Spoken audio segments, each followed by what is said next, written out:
Bonsoir à tous et à toutes et bienvenue à cette conférence du Crash. Je m'appelle, Judith Soussan, je suis, directrice d'études, au Crash. Donc voilà, je fais partie de l'équipe, du centre, de réflexion de MSF. On est très heureux, de recevoir ce soir, Priscille, Sauvegrain, pour parler, soins différenciés en périnatalité.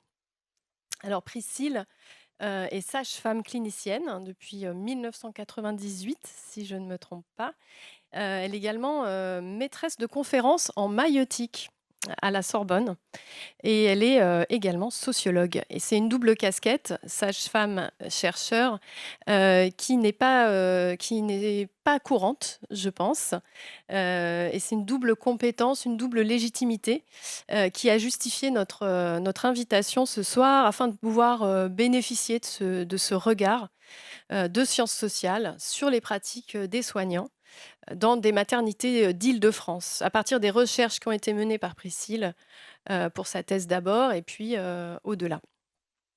Alors, ce sont des travaux qui portent sur, des situations qui ont été observées dans l'hôpital public, français. Alors ça peut paraître bien éloigné de nos contextes d'intervention à nous, à MSF.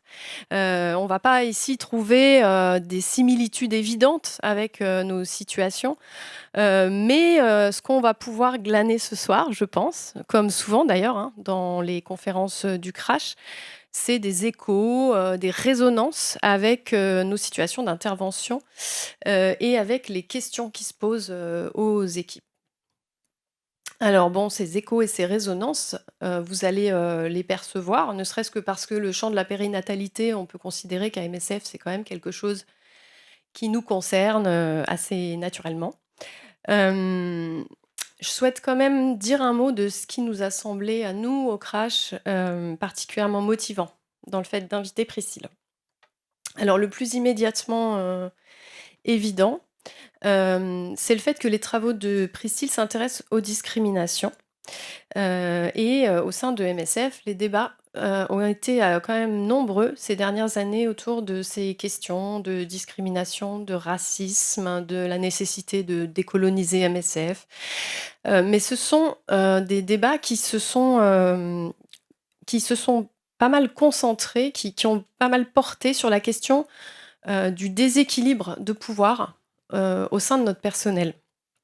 Entre collègues, des questions autour des salaires, hein, autour des statuts. C'est aussi, des débats qui ont porté sur le déséquilibre de pouvoir entre sections MSF, entre entités MSF, donc toutes les discussions qui ont eu sur la localisation des sièges, au nord, au sud et le fait de modifier, cette répartition. Et finalement, ce qui nous est apparu, c'est que les patients, ils étaient relativement absents, voire totalement absents, de ces controverses, de ces discussions, alors même qu'ils sont au cœur évidemment de notre mission sociale. Donc, aborder le difficile sujet, des discriminations ethno-raciales du côté des patients et des patientes, voilà, ça c'est un motif pour nous, qui a compté, enfin qui a contribué à l'intérêt qu'ont eu pour nous, les travaux de Priscille. Mais ce qui est intéressant aussi, dans les travaux de Priscille, c'est que l'objet de départ, tu me contrediras Priscille si, ce que je dis, te semble inexact, mais il me semble que l'objet de départ, ce sont les soins différenciés, pas les discriminations. Donc cette question des soins différenciés, finalement, elle touche les soignants un peu partout, dans toutes les situations. On voit bien les échos justement avec notre, pratique et avec les questions qu'on se pose, c'est-à-dire, comment adapter, les soins que nous prodiguons, comment ajuster nos pratiques pour qu'elles prennent en compte au mieux les spécificités, de nos patients et de nos patientes. Heu et ensuite la question que pose Priscille, finalement, c'est celle des catégorisations sur lesquelles ces ajustements, se fondent et en quoi ces catégorisations, et ces ajustements peuvent, devenir problématiques. Hem, ayant dit ça, je dois évidemment préciser que, ça ne signifie pas que les catégorisations seraient la seule conséquence de notre, vertueux souci, d'ajuster nos pratiques et qu'il faut aussi, se poser la question, des, héritages, problématiques, de la médecine, la notion de race, l'héritage colonial. C'est aussi une question qui est forcément au cœur des études de l'observation des discriminations. C'était une parenthèse. Et enfin, ce qui nous a semblé vraiment précieux dans le travail de Priscille, c'est son approche. Euh, on doit reconnaître que tout ce qui touche au sujet des discriminations est souvent difficile, ou souvent délicat. Les mots manquent. On a souvent peur que les mots soient inappropriés. Il y a la crainte de blesser. Il y a un enjeu de justesse et il y a un enjeu de légitimité aussi. La question de qui parle quand on parle de discrimination, elle est majeure, elle est importante. De quelle place parle-t-il ou elle quand quelqu'un parle de cela? C'est un sujet difficile aussi du fait de la complexité des situations où les facteurs sont très entremêlés et tout ce qui aboutit à des différences ou des inégalités est rarement univoque. Et face à toute cette complexité, il nous a semblé qu'il y a un souci de prudence chez Priscille. Voilà, donc j'avais envie de le souligner à l'avance, une prudence dans le raisonnement, une prudence aussi dans l'usage qu'elle fait des mots. Euh, je précise, avant de laisser la parole à Priscille, que cette conférence a été préparée, organisée et pensée avec Caroline Isambert, qui est ici présente, qui est historienne. Caroline est membre du conseil scientifique du CRASH et elle a travaillé sur la santé des personnes migrantes en France. Et elle est d'ailleurs venue présenter les résultats de sa thèse il y a quelques années, ici même, dans le cadre d'une conférence du CRASH. Je vais te passer la parole pour une quarantaine, 45 minutes de présentation et ensuite on pourra discuter. À toi, Priscille. Bonsoir à toutes et tous. Merci beaucoup, Judith, pour cette introduction. Merci à Caroline et toi pour l'invitation, pour la préparation du temps un peu de conférence, si je peux le dire comme ça. Juste pour vous dire, c'est vrai que j'essaye de rendre accessible à ceux qui seraient pas du tout médecins, enfin voilà, le vocabulaire médical. Donc s'il y a des choses qui sont incompréhensibles, n'hésitez pas à m'arrêter, comme ça je clarifie tout de suite et on continue avec des notions. Alors c'est vrai qu'en santé périnatale, souvent ça nous parle un peu à l'oreille, quoi. Il y a pas mal de situations dont on a déjà entendu parler. Mais voilà, si c'était pas le cas, donc n'hésitez pas. Donc merci beaucoup pour la présentation. Donc voilà, c'est vrai que donc là, ce sont des travaux qui sont un peu anciens. Je vous dirai parfois quand certains résultats ont un peu vieilli, parce que sur les situations très très actuelles, il y a beaucoup de problématiques qui sont venues se greffer, et donc du coup, je trouvais assez important de revenir à des résultats très stabilisés, très souvent partagés, qui ont des bonnes validités externes avec d'autres personnes qui ont travaillé en dehors de moi sur ces questions-là et qui ont montré un peu les mêmes choses. Et puis ensuite, lors de la discussion, on pourra peut-être aller sur certaines situations plus actuelles. Donc il y a certains, je vous dirai les résultats qui ont un petit peu vieilli et comme ça on pourra aussi en discuter. Donc là, on est très clairement en santé périnatale dans un contexte européen qui montre des inégalités de santé maternelle observées entre les femmes immigrées et les natives, partout où ces données sont disponibles. Et les femmes nées en Afrique subsaharienne sont vraiment identifiées comme le groupe le plus à risque, et particulièrement pour tout le spectre de la pathologie hypertensive, et notamment en obstétrique, les prééclampsies, les éclampsies. Donc, ce sont des complications très particulières au temps de la grossesse, de situations hypertensives, soit antérieures, soit qui viennent se greffer sur une grossesse et qui sont très pathologiques. Mais on observe aussi, en dehors de ce spectre, un surrisque de mortalité maternelle chez les femmes immigrées nées en Afrique subsaharienne. Et là, je vous renvoie par exemple au rapport de l'enquête confidentielle maternelle sur les morts maternelles, qui est émis par notre unité de l'INSERM et Santé publique France, et qui montre très clairement un risque quand même multiplié par presque 3 pour les femmes nées dans un des pays d'Afrique subsaharienne, d'Asie du Sud-Est ou d'Amérique du Sud. Et quand on épluche les dossiers vraiment de manière plus qualitative sur les femmes nées en Amérique du Sud et dans les Caraïbes, en fait, ce sont principalement aussi des femmes noires. Donc voilà, c'était juste pour faire ce petit propos.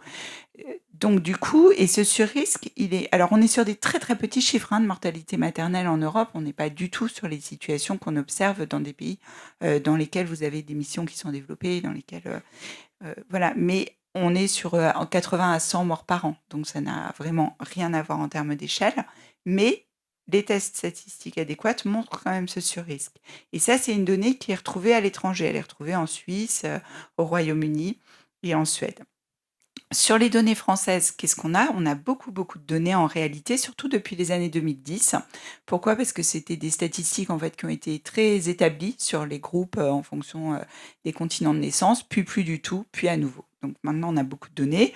Donc on voit vraiment des facteurs de risque qui sont majorés pour effectivement ces femmes nées en Afrique subsaharienne, avec notamment des recours plus tardifs aux soins, mais aussi, et ça c'est vraiment la donnée qui m'avait intéressée par rapport aux données que j'ai établies lors de ma thèse, c'est qu'on retrouve des soins qui sont sous-optimaux, donc notamment dans cette enquête sur les morts maternelles, pour 78% des étrangères versus 57% des Françaises. Alors quand vous faites un audit de mortalité, pour ceux qui en ont déjà fait, vous avez toujours un cas sur deux dans lequel vous retrouvez effectivement des soins sous-optimaux, c'est normal.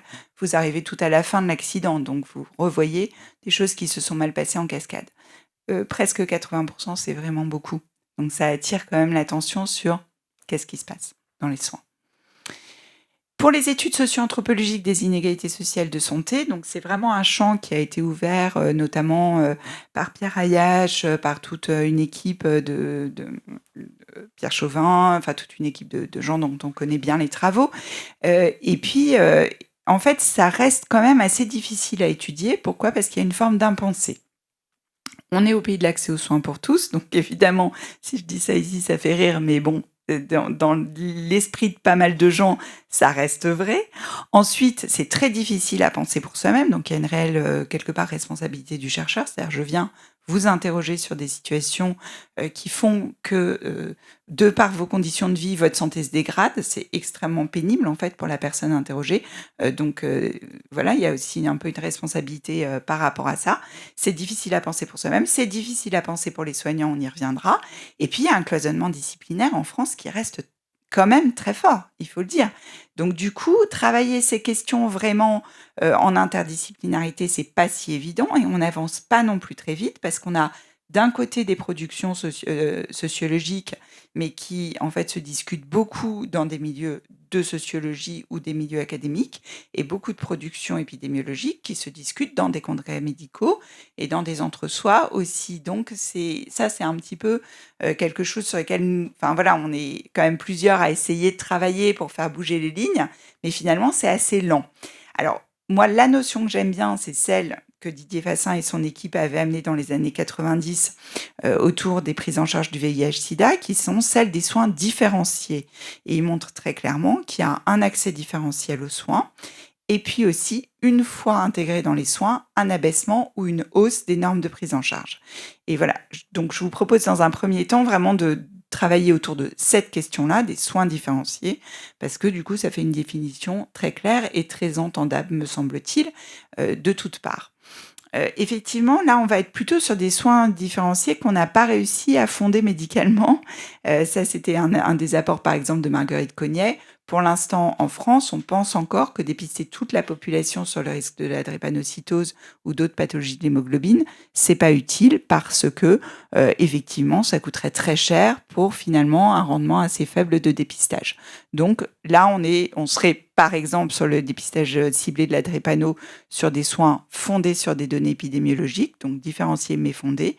Et donc là, on va plutôt aller sur des soins a priori non fondés.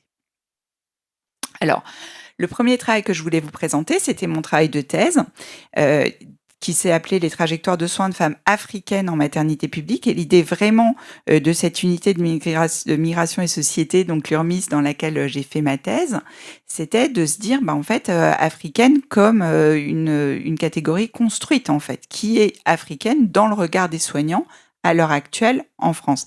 Et donc la conférence va beaucoup être autour de cette question des Africaines, puisque c'est celle que j'ai la plus creusée. Après, si vous voulez qu'on discute sur d'autres catégorisations qui sont en cours dans les services et qui entraînent aussi des représentations et des soins différenciés, on peut. Mais voilà, pour des temps de conférence, je vais vraiment aller plutôt sur les données explorées. Et donc la thèse, c'était vraiment là, je vous propose vraiment la partie qualitative de la thèse, puisque j'avais fait aussi du quanti. Déjà, ça date un peu. En plus, c'était dans un seul service, donc autant rester sur les données nationales qui sont maintenant bien connues.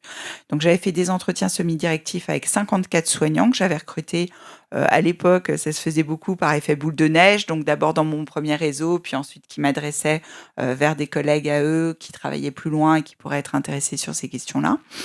Des phases d'observation participantes parce que je prenais des gardes dans une maternité parisienne, j'en prends toujours, mais du coup, en fait, c'est vraiment intéressant pour le sociologue d'aller observer le conflit. Donc, et aussi des collègues me rapportaient des phases de conflit, on a pu les analyser, c'était très intéressant. Lors d'un accouchement, j'ai rencontré une Mauritanienne qui se définissait elle-même comme africaine, était venue en France pour faire des études de sciences sociales. Donc, elle s'est piquée de passion pour mon sujet et elle m'a dit, on va faire des entretiens ensemble, j'ai plein de choses à te raconter. Puis, un entretien, 2 entretiens, 3 entretiens, j'avais plusieurs heures d'entretien avec elle et on l'a analysé comme un récit de vie. Et puis, pour mon DEA, j'avais aussi fait quelques entretiens que j'ai pu réanalyser. Alors, sur ces processus de catégorisation, tels qu'on les entend, comment ça marche finalement sur la catégorie des Africaines? Il y a déjà, donc vraiment la question d'entrée dans l'entretien, c'était pour toi ou pour vous, qui est africaine? Donc souvent, ça déstabilise un peu le soignant en face qui me dit, finalement, tu veux que je parle de qui? Toute l'Afrique, juste l'Afrique du Nord, juste l'Afrique subsaharienne, plutôt l'Afrique subsaharienne. Ah d'accord. Et là, sur les 54 entretiens, il y a une seule femme puéricultrice qui a démonté la catégorie en me disant pour moi ça veut rien dire, j'ai pas envie de te parler de ce sujet, etc. Voilà. Et tous les autres en fait se sont engouffrés. Donc c'est une catégorie qui est indigène des services. On parle beaucoup des Africaines dans les maternités, dans d'autres services de soins aussi. On dit pas les Noirs, on dit pas les Blacks, on dit les Africaines.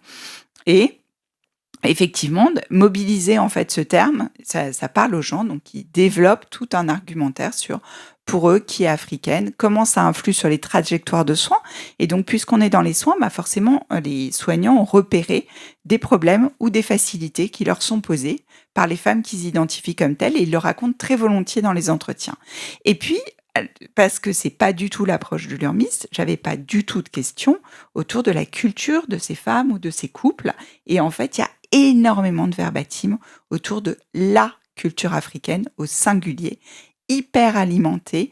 Et donc, je vous raconterai un tout petit peu ça. Je vais plutôt aller sur les données médicales. Mais voilà, à propos du diabète, il y a une manière de s'alimenter africaine. À propos, donc, et c'est sans arrêt mobilisé. Mais en fait, quand on fait une analyse un peu secondaire de tout ce corpus, donc vous savez, nous, on retranscrit tous nos entretiens, puis on les analyse de manière thématique pour voir vraiment ce qui émerge des entretiens. Et en fait, on voit que cette catégorie, elle est très poreuse. Et notamment parce que, en fait, dans les entretiens, donc tous ces entretiens compilés, finalement, il n'y avait pas d'Africaine de la classe moyenne en France dans le discours des soignants il y a 15 ans. Donc, les femmes noires de la classe moyenne en France sont identifiées comme antillaises. D'accord ? Elles échappent à la catégorisation d'africaine, allant dans le même sens très souvent. Les gens parlaient et son mari, dans l'implicite, il est africain aussi. D'accord ? Donc, le couple mixte, finalement, échappe aussi un peu à cette catégorisation comme africaine. Ça, c'était vraiment intéressant à observer.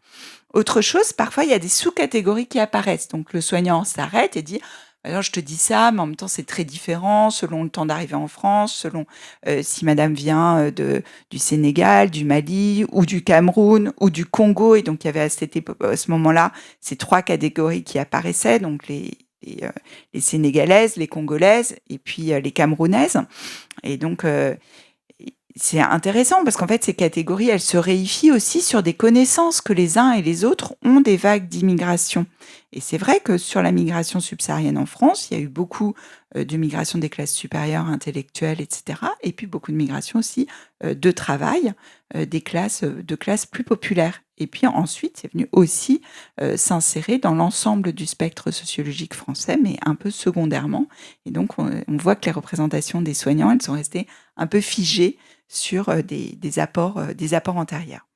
Alors, Et puis ces sous-catégories, finalement, elles sont pas stables. C'est-à-dire que très vite dans l'entretien, on retombe sur les africaines. D'accord? Et alors, qu'est-ce que ça donne? Donc, du coup, ça crée vraiment un idéal type de l'altérité. On avait l'impression dans les discours des soignants que ces femmes africaines étaient très particulières, mais pas singulières. Il y avait un côté vraiment groupal. D'accord? Et donc, qu'est-ce que ça donnait? Les soignants décrivaient beaucoup moins de recours aux soins non obligatoires.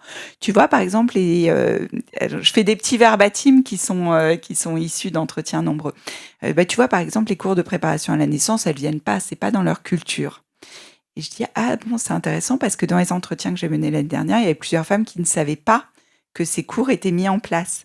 Donc en fait, les soignants réalisaient en m'en parlant que sous prétexte de se dire: «C'est pas dans leur culture», finalement, ils leur proposaient pas de venir à ces cours de préparation à la naissance. Et il y avait aussi: «Elles sont très fortes, elles ont pas besoin de consultation avec les psychologues, c'est pas dans leur culture». Et ça, pour le coup, on en a déjà parlé dans d'autres cercles. Ça, c'est un résultat qui a vieilli. Maintenant, c'est plus le cas. Moins d'examens de diagnostic anténatal, donc elles y ont moins recours. De toutes les façons, elles veulent moins d'interruptions volontaires médicales de grossesse, pas volontaire, pardon, médicales de grossesse s'il y a des problèmes. C'est un résultat qui continue à rester vrai et on pense avoir montré justement sur des études de cohorte assez récentes que finalement, le diagnostic anténatal leur serait peut-être aussi un peu moins proposé. Je reste un peu prudente sur ce résultat. Je viendrai après sur un protocole de termes ethniques qui est intéressant. Des verbatims extrêmement laudatifs autour de la manière d'accoucher de ces femmes. Elles accouchent très bien, elles sont très autonomes en salle de naissance, c'est très agréable de les accompagner. Beaucoup de discours des sages-femmes autour de ces questions-là. En fait, c'est le groupe qui est le plus césarisé en France, à hauteur de 35% versus une moyenne nationale à 21%. Okay, et ça, c'est une donnée qui a bougé dans le temps, reste très élevée. Et en fait, donc là, c'est intéressant parce qu'on a vraiment un exemple d'une représentation qui masque en fait une réalité épidémiologique. Ce sont les femmes les plus césarisées et dans le discours de tous les soignants, elles accouchent très bien. Ok. Et puis alors, elles allaitent toutes. Et ça, j'y reviendrai tout à l'heure. Alors, sur le protocole de termes ethniques, qu'est-ce qui s'est passé? J'essaye de vous le vulgariser un petit peu rapidement. En fait, en 90, Monsieur Papernik, qui est connu par ailleurs pour être le père de la FIV, qui était le chef de service de Port-Royal, donc quelqu'un d'extrêmement éminent, publie un article sur lequel il montre sur une cohorte de femmes africaines en France et sur une cohorte de femmes noires aux États-Unis que, en fait, elles accoucheraient plus tôt, une semaine plus tôt que les autres. Et il conclut l'article en disant « Il serait peut-être raisonnable, du coup, d'accompagner plus tôt leur fin de grossesse ». Alors ensuite, j'ai retracé toute l'histoire de ce protocole dans ma thèse. En fait, il semble qu'à un congrès, quelqu'un ait présenté ses résultats en disant « Maintenant, il faut qu'on surveille plutôt les femmes noires, donc 9 mois moins une semaine, parce que en fait, elles ont des facteurs de risque de fin de grossesse, donc il faut qu'on les surveille plus tôt. » Et ce protocole se met à diffuser dans plein de maternités françaises. Il prend plein de noms différents, protocole de termes, protocole couleur, protocole de termes ethniques, etc. Et pendant des années, effectivement, on a convoqué les femmes donc identifiées comme africaines une semaine plus tôt, sous l'argument que leur grossesse durerait moins longtemps, que leurs enfants étaient plutôt à terme et qu'ensuite le placenta était trop mature. Okay. Et ça, c'est vraiment intéressant. Pourquoi? Parce que déjà, c'est un usage qui est dévoyé du terme d'ethnie. Là, on est vraiment dans de la représentation raciale en réalité. Sur une couleur de peau, on pense et on extrapole que les grossesses doivent durer moins longtemps. En plus, c'était extrêmement flou, c'est-à-dire que d'une maternité à l'autre, c'est pas tout à fait les mêmes critères d'inclusion. Et par contre, les femmes n'étaient jamais informées. Donc, tu dis, mais comment faites-vous pour informer madame de revenir une semaine plus tôt? Oh, je le prends un peu positif, je leur dis, on prend soin de vous, revenez une semaine plus tôt. Voilà, mais vous les informez pas. Non, mais en fait, elles le prennent bien, hein, parce qu'on prend plus soin d'elles, donc voilà. Alors, il n'y a pas d'avis de comité d'éthique qui est retrouvé autour de ce protocole. C'est vrai qu'on est il y a 15 ans, 20 ans, c'est vrai que ça se faisait un peu moins qu'à l'heure actuelle, mais quand même. Et puis alors, pas d'évaluation. 0 article d'évaluation. M'a quand même valu une nuit de garde avec mon chef de service de me faire dire que peut-être j'arrivais pas à bien chercher sous PubMed, mais en fait, si. Et en fait, il n'y avait pas d'article d'évaluation. Bon, donc, bref, ça, c'est intéressant. En 2010, le Collège des obstétriciens gynéco dit une phrase très pondérée pour dire il n'est pas recommandé de suivre plutôt les grossesses des femmes nées en Afrique subsaharienne. Et on ne comprend pas, dans les recommandations, que ça fait 15 ans que tout le monde fait ça en France. Voilà. Donc là, ça soulève vraiment pour moi, c'est un des rares résultats d'ailleurs qui soulève vraiment la question de la discrimination, donc du traitement différencié vraiment en groupe à l'échelle institutionnelle, puisque effectivement, en fait, il se passe ça à l'hôpital et puis le protocole n'est pas avalisé, il n'est pas discuté, voilà. Et puis à l'échelle individuelle, ça m'a embêtée parce que, en fait, j'ai aussi travaillé sur mes propres pratiques de sage-femme, hein, à ce moment-là, je le dis franchement. Donc c'est aussi comment est-ce qu'on se met finalement dans des routinisations de soins qui nous font penser que c'est bien de faire comme ça, que c'est bien de convoquer la personne, etc. Alors, donc la discrimination directe, elle se produit lorsque pour des raisons de race ou d'origine ethnique, une personne est traitée de manière moins favorable qu'une autre ne l'a été ou ne le serait dans une situation comparable. C'est là où c'est là où ça interroge un tout petit peu. Mon résultat, c'est vraiment que les soignants pensent faire mieux. Donc, en fait, mais ils ne l'ont pas montré. Voilà, mais en tous les cas, il y a vraiment là une forme de discrimination. Il faut quand même savoir, et là, j'ai recherché les résultats de TO2, la trajectoire et origine. Dans TO2, il a vraiment été montré que le milieu de la santé reste reconnu en France comme un des milieux les moins discriminants. C'est ce qu'en disent les usagers. Et donc, dans TO2, les données n'ont pas été retrouvées. Nous, dans les enquêtes qualitatives, c'est vrai que c'est aussi ce que les femmes disent. Elles disent néanmoins qu'elles se sentent bien accueillies dans les maternités. Alors moi, j'avais très envie d'interroger, évidemment, comme sociologue, mais aussi soignante, finalement, à quoi ça sert ces catégories dans le quotidien des services, et notamment là, par exemple, des services de suite de couches, où il y a vraiment, et c'est le bas de la diapo, l'émergence d'une figure complètement idéale de la mère africaine, plus autonome, plus maternelle, et pourtant, il y a très peu d'articles qui montrent qu'elles auraient eu un apport fort sur la puériculture française. En réalité, elles en ont eu, elles comme les maghrébines, puisqu'à l'heure actuelle, on porte les enfants, on les couche dans la chambre parentale, on les masse, on les allaite de longue durée.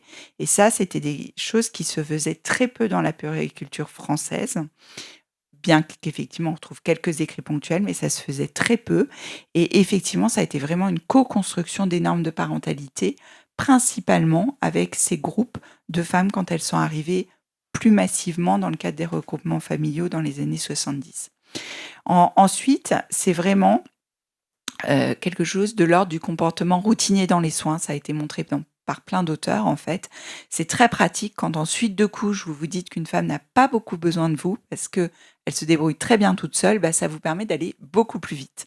Et donc là, sur une de mes recherches précédentes où j'étais en observatrice, effectivement, ça donne, on rentre dans la chambre. Madame Camara, ça va? Oui, super. L'allaitement, ça roule. Oh là là, on se tourne vers l'étudiante. Tu verras, Madame Camara, c'est une championne de l'allaitement. Au revoir, madame. Bonne journée. Et Madame Camara, parfois en entretien, elle dit effectivement, pour moi, c'est très facile l'allaitement. Moi, j'ai vu maman, elle a allaité tous mes frères et sœurs, il n'y a pas de souci. Et parfois, Madame Camara, elle dit, mais en fait, je ne sais pas pourquoi je suis là. Les soignants sont nuls, ils nous accompagnent pas du tout. Et moi, je suis obligée d'appeler ma mère en Afrique pour avoir des conseils parce qu'ils ne connaissent rien à l'allaitement. Voilà, donc c'est vraiment là, il y a vraiment un hiatus de compréhension pour certaines. Ça conférait quand même à ces femmes africaines une petite marge de négociation dans les soins, et j'ai envie de le relever. Déjà sur des allaitements mixtes, on est très bloqué en France sur l'allaitement exclusif dès l'accouchement. Or, elles nous montrent au quotidien qu'en fait, elles initient des allaitements sains et biberons, puis allaitent leurs enfants 1 an, 1 an et demi, 2 ans. Donc c'est une vraie question. Est-ce que vraiment, voilà, moi, ça me questionne énormément. Et puis, on avait regardé, ça c'était intéressant, sur des histoires de femmes qui demandaient des césariennes, qui demandaient à ne pas avoir de césarienne, alors qu'elles avaient des antécédents, des indications. On avait regardé toute une cohorte de femmes chinoises versus africaines, et à taille de bassin correspondante à une époque où on avait beaucoup de radios du bassin dans les dossiers. En fait, on laissait leur chance aux africaines pour un accouchement voix basse et pas aux chinoises. Voilà, donc ça confère quand même des petites marges de négociation dans les soins. Alors, maintenant, pour ceux d'entre vous que des histoires un peu plus conceptuelles intéresseraient. La notion que je trouvais intéressante à mobiliser pour lire ces résultats, c'était celle de valeur sociale attribuée. Donc ça, c'est très rapidement. C'est un sociologue américain, Anselm Strauss, qui a montré dans des services de cancérologie que les infirmières étaient en fait plus ou moins affectées par le décès de leurs soignantes et de leurs patientes, pardon. Et en l'occurrence, par exemple, beaucoup plus par celui d'une mère de famille laissant 3 enfants derrière elle et qui aurait jamais fumé, que par celui d'un homme plus âgé qui se serait beaucoup exposé et qui laisserait pas de famille. Donc, et il a montré comme ça combien, en fait, dans les soins, on attribue à l'autre une forme de valeur sociale et, en fait, et qui a, pardon, un vrai impact sur la qualité des soins et sur l'accompagnement qui lui est conféré. Il montre que les variables qui déterminent cette valeur sociale sont l'âge, le sexe, le groupe ethnique, etc. Et là, ça, je trouvais que c'était vraiment très intéressant pour lire ces résultats. Il y avait vraiment une valeur sociale des femmes africaines qui était rehaussée au vu de leur capacité maternelle. Alors, vous avez là-dessus toute une littérature sociologique féministe pour déconstruire complètement ça, parce que c'est vraiment une attribution de capacité très naturalisante, etc., etc. Mais disons que comme là, on va pas avoir le temps de tout discuter, je m'en arrête là pour dire, voilà, je trouve que cette notion est assez intéressante. Et sur un projet de recherche un peu récent, on a essayé de la mettre en lien avec une littérature nord-américaine autour des biais implicites des soignants. Et là, c'est la droite de la diapo, on est sur une notion pour le coup pas du tout pareille, c'est une notion de psychologie sociale qui en fait va tester vraiment des réactions cognitives des personnes testées. Donc des préférences par exemple pour les noirs versus les blancs, les hétérosexuels versus les homosexuels, les femmes versus les hommes et tout. Et là, c'est grâce à des tests psychométriques et il y a une inflation de publications dans le champ de la santé sur cette question des biais implicites et nous, on l'a testé en France, dans le champ de la périnatalité pour la première fois et on tarde hyper sur les publications, donc voilà. Mais on a des résultats qui vont bientôt paraître là-dessus. Voilà. Donc je m'en arrête là pour la première recherche et je vous emmène sur la deuxième, qui était l'objet d'un postdoc, sur lesquels on s'est dit, finalement, est-ce qu'on pourrait pas aller explorer cette hypothèse de soins différenciés qui a été bien étayée dans la thèse, mais voilà, un petit peu différemment, autour de la prise en charge de l'hypertension artérielle des femmes africaines, donc versus des françaises. Et donc là, clairement, pour le coup, on a passé le protocole à un comité d'éthique. On voulait faire 3 groupes, des femmes nées en Afrique subsaharienne, des femmes nées en France de parents français donc et blanches. Et donc le comité d'éthique a jamais voulu qu'on rajoute blanche, donc du coup ça marchait pas. Mais bon, en gros, vous comprenez le contraste qu'on a voulu essayer de créer. Et puis, parce qu'on avait retrouvé ça sur une enquête en population en Seine-Saint-Denis, peut-être des facteurs de risque un peu différents aussi pour des femmes nées en France de 2 parents subsahariens. Et ça, le comité d'éthique n'a pas non plus voulu qu'on fasse ce groupe-là. Donc, on s'est retrouvé à comparer 2 groupes de femmes, certaines nées en Afrique subsaharienne, 2 parents subsahariens, certaines nées en France, 2 parents et grands-parents français. Voilà. Et on voulait vraiment étudier toute leur trajectoire de soins, notamment en termes de soins différenciés, pour établir s'ils pouvaient expliquer cette différence qu'on retrouve dans la littérature de manière très solide autour de prévalences différentes. Et je vous montre ça sur la diapo suivante. Alors l'hypertension, c'est un bon choix parce que c'est ça va ouais. C'est d'un diagnostic très aisé en fait, brassard à tension et puis bandelette urinaire pour les complications prééclampsie dont on parlait tout à l'heure. Et on est dans des contextes de prise en charge qui sont normalement très standardisés. Donc on s'est dit, vraiment intéressant d'aller un peu plus loin sur cette question-là. Là, par exemple, dans une enquête qui a été menée sur la morbidité maternelle sévère, on montre, donc vous savez, pardon pour ceux qui sont épidémiaux qui vont trouver pour le coup les arguments un peu rapides, mais on montre quand même très bien en ajustant toutes choses égales par ailleurs que, en fait, les femmes nées en Afrique subsaharienne sont vraiment à risque par rapport aux femmes nées en Afrique du Nord qui, elles, ont des résultats de santé périnatale beaucoup plus proches que celles du groupe des femmes nées en France. Okay, et ça porte sur tout un ensemble de pathologies. Alors la pathologie hypertensive, on a plein d'hypothèses dans la littérature américaine, aussi génétiques que sociales, et des allers-retours entre les deux pour les pathologies de l'hypertension. Mais par exemple, si on regarde l'hémorragie obstétricale sévère et qu'on se retrouve avec des odds ratios ajustés à 2 pour les africaines, c'est-à-dire qu'elles sont 2 fois plus à risque de faire des hémorragies obstétricales sévères, alors même qu'on sait que ça, c'est très peu dépendant de facteurs individuels, on retombe sur des hypothèses très fortes sur la qualité des soins et donc sur une moindre qualité des soins pour elles. D'accord ? Alors, donc, juste très très rapidement, toujours des entretiens, toujours des phases d'observation, mais cette fois non participantes. Je ne travaille pas à l'endroit. En revanche, je viens faire des entretiens et j'observe avec des femmes et je regarde ce qui se passe autour de leur prise en charge, de leur prise en soin. On avait fait une étude pilote, c'est la seule fois où ça m'est arrivé. J'ai fait 7 entretiens et j'ai pas pu les analyser. Les femmes avaient fait des accidents hypertensifs hyper sévères et elles se souvenaient plus du tout de leur prise en charge d'amont, tellement elles étaient sur l'accident dû à l'accouchement. Donc, on a évacué les 7 premiers entretiens et on a gardé les 33 suivants. Et puis, alors là, on avait fait vraiment un relevé des données à l'identique dans les dossiers médicaux pour se dire, cette fois, on peut pas... voilà, on va vraiment travailler ensemble, épidémiaux et sociaux, et on va essayer de faire un truc un peu propre. Donc, voilà, on a retranscrit, la saturation analytique a bien été atteinte, et on trouve des résultats qui sont quand même assez forts en termes de soins différenciés. Alors, notamment parce que quand on trouve une valeur élevée au contrôle de la tension artérielle, la recommandation, c'est d'aller l'explorer pendant 30 minutes en position allongée, avec des prises toutes les 5 minutes, ce qu'on appelle une prise par Dynamap. Et là, on voyait vraiment dans les dossiers des Africaines, et c'est ce qu'elle raconte par exemple dans le verbatim que je vais vous lire après, des tensions qui sont recontrôlées sans passer par l'étape Dynamap. Donc comment ça marche ? La femme arrive, on prend sa tension, elle est un peu élevée, on dit elle va un peu se reposer, elle a couru en arrivant, et donc on va la reprendre plus tard la tension, puis après elle s'est normalisée, donc même repart, elle n'a pas son Dynamap, elle n'a pas de suivi vraiment bien précis. Alors, donc, il y a une femme qui me raconte ça en entretien. J'avais toujours des tensions élevées au départ, autour de 150, mais si j'étais calme, ça revenait à la normale. Et alors, je lui dis, quand on vous prend votre tension, comment on fait exactement ? Alors, ils mettent le grand brassard là pour les grosses, sinon les chiffres, c'est très élevé. Donc, ça veut dire qu'il y a un matériel un peu adapté qui lui est posé. Et ensuite, on vous recontrôle tout de suite. Au début, est-ce qu'ils m'ont dit de me reposer ? Et après, on contrôle. Mais c'était pas mieux. Après, ils savent, donc plus tard dans ma prise en charge de grossesse, ils savent que la tension va pas baisser, direct au contrôle toutes les 5 minutes. Donc elle raconte vraiment ça en entretien.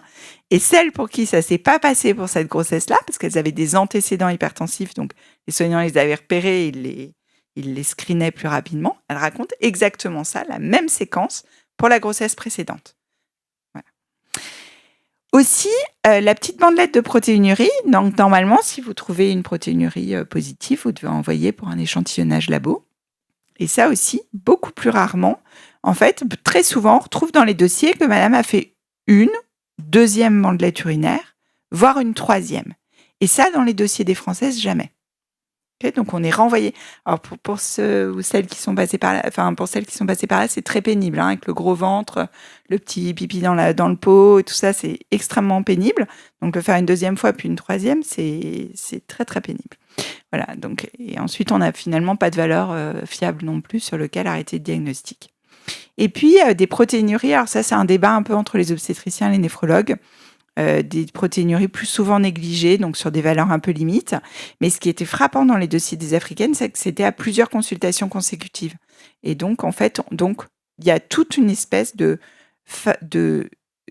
vous voyez, diagnostic un peu gris, en fait, où en fait, la femme est un peu hypertendue en arrivant, puis ça se normalise, puis ensuite, elle a un peu de protéines dans les urines, mais finalement, on ne le retrouve pas forcément sur la deuxième bandelette. Donc, madame repart. Voilà. Du côté des femmes aussi, il y avait parfois, il faut le dire quand même, des recours moins opportuns au système de soins. Donc, par exemple, une femme qui nous raconte, je suis allée dans 3 pharmacies, mais la tension a baissé et j'ai pas voulu aller à l'hôpital. Alors, je dis, mais à la pharmacie, on vous a pas dit d'aller à l'hôpital ?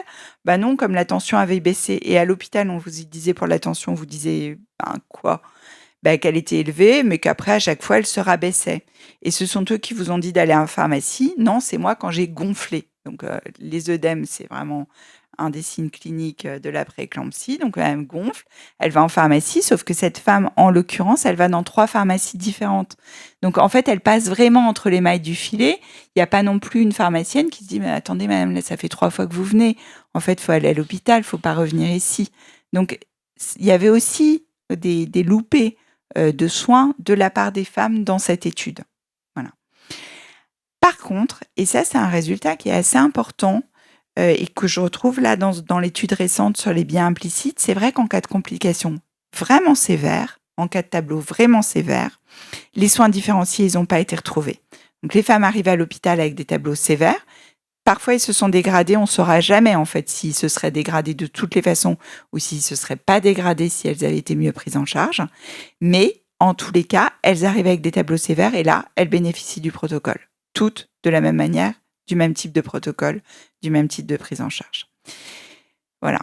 En tous les cas, là, on avait très clairement montré un retard au diagnostic, surtout pour les femmes sans antécédents personnels d'hypertension artérielle, donc pas identifiées comme hypertendues. Je vais terminer avec quelques perspectives, mais ce sont des propositions, c'est peut-être pas du tout là-dessus que vous auriez envie d'aller, mais en tous les cas. Je trouvais que c'était vraiment quand même intéressant de se dire, d'identifier ce rôle des comportements routiniers dans les soins. Et en fait, très clairement, avec les nouvelles cadences, ce qu'on appelle les nouvelles cadences hospitalières, en fait, les comportements routiniers dans les soins, ils sont de fait de plus en plus mobilisés. Ça se passe comme ça en consultation, ça se passe comme ça en suite de couche pour les africaines, ça se passe comme ça en consultation, on ouvre le dossier, on jette un petit coup d'œil à la profession de la patiente parce qu'on sait qu'il y a certaines femmes qui vont être plus dans la demande, alors soit on va éviter leurs questions parce qu'elles sont instites, alors elles sont pas appréciées en maternité, on se dit oulala, ils vont nous poser plein de questions, ça va être hyper chiant. Donc du coup, j'y vais un peu pour éviter la question. Madame est médecin, là, il faut quand même que j'assure un peu plus. Elle est femme de médecin, c'est pire. Elle est avocate, faut que je fasse gaffe. Voilà, donc on prescreen un petit peu. Elle est primipare, multipare. Alors primipare, faut quand même que je fasse que je sois un peu plus cocooning. Multipare, là, l'allaitement, c'est le 3e. Donc voilà. Et alors, quand j'emmène ce topo en amphi infirmier il y a quelques années, il y a 10 infirmières qui lèvent la main. Moi non plus, madame, en mater, on m'a pas aidé pour mon allaitement parce que je suis infirmière, quoi. Voilà, donc c'est pour vous dire, là, on a travaillé sur les catégories de type ethno-racial, mais il y a d'autres catégories qui sont mobilisées. Et plus on nous demande de voir vite un nombre important de personnes, plus on capte, on s'appuie sur ces catégorisations pour faire du soin non personnalisé. Pour le coup. Voilà, donc c'était un premier axe de réflexion. Ensuite, je trouve que quand même, il y a tout un débat à l'heure actuelle sur les violences obstétricales et tout ce qui est de l'ordre de la discrimination, du moins bon traitement pour des raisons d'appartenance ethnique ou raciale, c'est vraiment identifié comme une des dimensions de la violence dans les soins. Donc là, c'est des résultats sur lesquels il faut qu'on continue à travailler. Par exemple, il y a beaucoup de blogueuses qui revendiquent des meilleurs traitements dans les maternités en disant je me suis sentie mal prise en charge parce que j'ai été identifiée comme maghrébine, donc on m'a dit que j'étais trop douillette, du coup on m'a mis la péridurale plus tard. Voilà, des africaines qui effectivement se sont emparées de mes résultats de recherche, se sont emparées de choses qu'elles connaissaient très bien sans ces résultats-là, qui étaient notamment ces taux de césarienne très élevés. Les femmes se sentent discriminées à cause de ces taux-là. Et on essaye de remettre sur rail un projet de recherche pour voir comment les enrayer. En fait, on trouve pas financeur, on trouve même pas vraiment collègue pour travailler dessus. Donc voilà, donc c'est vraiment quand même un sujet sur lequel il faut être très vigilant et continuer à travailler. On est aussi, j'en profite pour le dire, on n'est plus non plus dans des rapports majoritaires, minoritaires dans les maternités. On est aussi beaucoup sur des rapports interminoritaires, c'est-à-dire il y a beaucoup de soignants qui eux-mêmes appartiennent à des catégories, sont catégorisés pour le coup par les femmes, comme appartenant à certaines minorités. Et donc, qu'est-ce que ça donne à la relation de soins ? Voilà, il faut faire aussi attention à toujours pouvoir effectivement retravailler ces résultats, les réactualiser, etc., etc. Bon, j'avais quand même envie de dire, peut-être que chez MSF, vous n'êtes pas d'accord avec ça, mais c'est vrai qu'il y a quand même une belle cohérence du système de soins autour de la périnatalité, avec l'hôpital, qui reste vraiment le lieu de l'accouchement, de la prise en charge, donc des événements potentiellement les plus sévères, avec quand même des accès un peu gratuits ou arrangés aux soins. Les PMI, on a un très très beau maillage territorial de PMI. Elles font un travail, ils et elles font un travail assez formidable auprès des femmes et des familles. Et puis les libéraux aussi qui s'y mettent et qui, dans certains secteurs, participent vraiment aux soins pour tous et toutes. Et puis, effectivement, les associations et les ONG pour les populations les plus précaires. Donc là, je trouve qu'on a quand même un système de soins alors qui est mis à mal, dans lequel certains n'ont plus envie de venir travailler, puis ont à nouveau envie, puis voilà, ça sera très certainement cyclique. Mais je pense que le plus on peut vraiment préserver cette cohérence-là, le plus on a quand même les chances d'avoir un système de soins le moins discriminant possible. Il faut absolument continuer à travailler sur des recours plus fréquents aux traducteurs, aux médiateurs. Et ça, il y a des travaux beaucoup, beaucoup plus convaincants que les miens là-dessus. Mais c'est vrai qu'on est là, on est vraiment parfois sur des explications. Elle ne recourt pas au diagnostic anténatal. Forcément, c'est déjà difficilement compréhensible pour quelqu'un qui n'a jamais étudié la médecine. Donc, pour quelqu'un qui, en plus, n'a pas toutes les subtilités langagières, ça ne marche pas, quoi, en fait. On ne comprend pas forcément ce qui nous est proposé. On ne peut pas forcément faire un consentement vraiment libre et éclairé, quoi. Donc, pareil, en salle d'accouchement, il n'y a quasiment jamais de traduction hormis par l'entourage. Donc, voilà, ça suscite quand même un certain nombre de questions.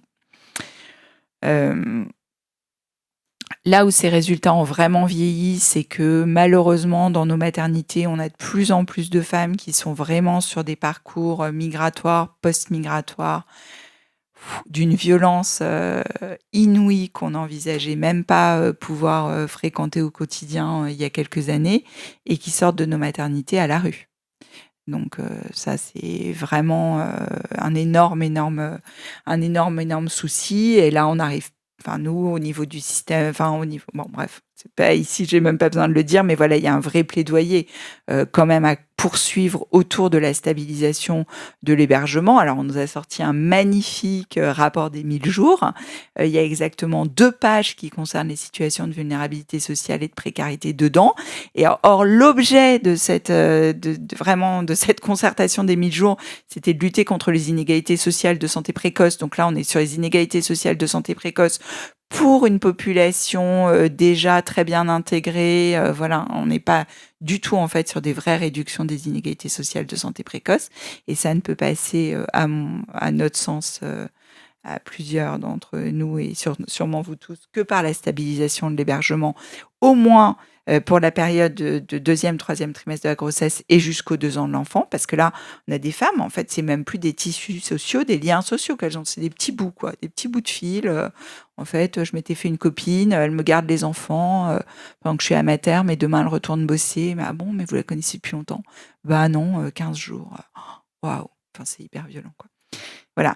Et puis, du coup, en fait, pour revenir à des choses plus positives, il me semble que sur toutes ces questions-là, on a un vrai levier sur la formation.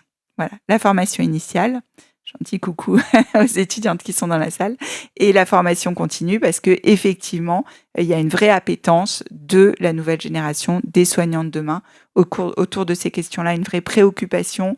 La précarité a beaucoup mobilisé les soignants dans les années 70, 80, puis un peu démobilisé, et là, peut-être qu'il y a vraiment une voie vers une remobilisation, et donc on a un levier fort sur la formation. Voilà, merci beaucoup de votre attention.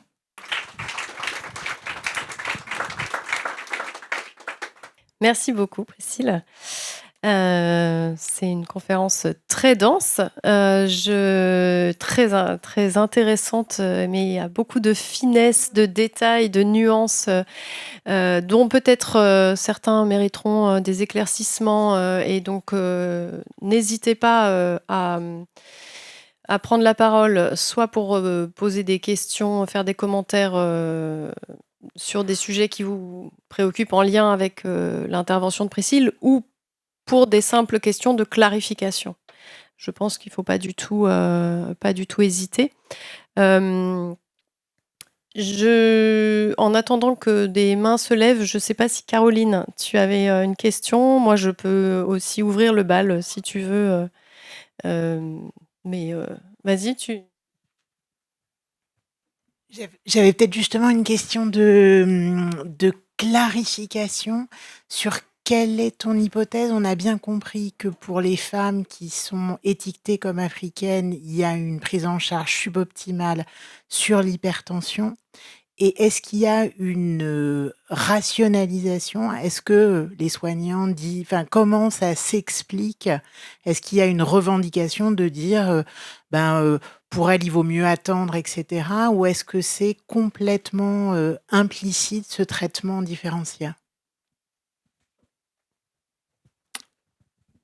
Merci. Merci beaucoup pour la question. En fait, ce qui était un tout petit peu compliqué par rapport à ça, c'était de se dire, en fait, il y a toute une chaîne de prise en charge. Donc, c'est souvent, il y a une personne qui prend l'attention, une autre qui relève la bandette urinaire, ensuite un consultant, qui soit sage-femme ou obstétricien, qui constate effectivement cette différence, donc qui renvoie à la case départ pour soit il reprend l'attention lui-même, soit il renvoie à la case départ pour les 2 étapes de contrôle. Et puis ensuite, il faut monter souvent, enfin, par exemple, pardon, dans les maternités dans lesquelles ça s'est déroulé, cette recherche-là, il fallait aller sur un autre secteur pour avoir une prise en charge, notamment sur le Dynamap.